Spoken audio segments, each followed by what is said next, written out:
చిత్తూరు జిల్లా కుప్పంలో దారుణం జరిగింది. భైరప్ప కోటాలో భార్యను అతి కిరాతకంగా నరికి చంపాడో భర్త.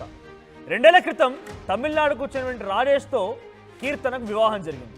అయితే ప్రసవం కోసం పుట్టింటికి వచ్చింది. ఆ తర్వాత మగబిడ్డకి జన్మనిచ్చింది కీర్తన. పుట్టింట్లోనే కీర్తన పైన కత్తితో అతి కిరాతకంగా దాడి చేశాడు భర్త రాజేష్. అయితే కీర్తన కేకలు వేయడంతో చుట్టూ స్థానికులు గుమికూడారు. అయితే దీంతో అక్కడి నుంచి పరారైపోయి ఇంటి పైకప్పుకెక్కి ఇంటిపై నుంచి దూకి బలోన్మరణానికి ప్రయత్నించాడు రాజేష్ని పట్టుకొని పోలీసులకు అప్పచెప్పారు స్థానికులు. కీర్తన పరిస్థితి విషమంగా ఉండడంతో ఆసుపత్రికి తరలించారు. సో కీర్తనపై ఎందుకు దాడి చేయాల్సి వచ్చింది? కీర్తన పైన రాజేష్ ఎందుకు ఇంత కక్ష పెంచుకున్నాడు? ప్రసవం కోసం పుట్టింటికి వెళ్ళినటువంటి భార్య అక్కడే ఉండగా ఎందుకు అక్కడికి వెళ్ళిపోయి దాడి చేసి ఇంటిపై నుంచి దూకి బలోన్మరణానికి పాల్పడాలనుకున్నాడు? అసలు రాజేష్ ఎందుకు ఇంత కిరాతకంగా మారిపోయాడు? ఇలా అనేక అనుమానాలు కూడా ప్రస్తుతానికి తావిస్తూ ఉన్నాయి.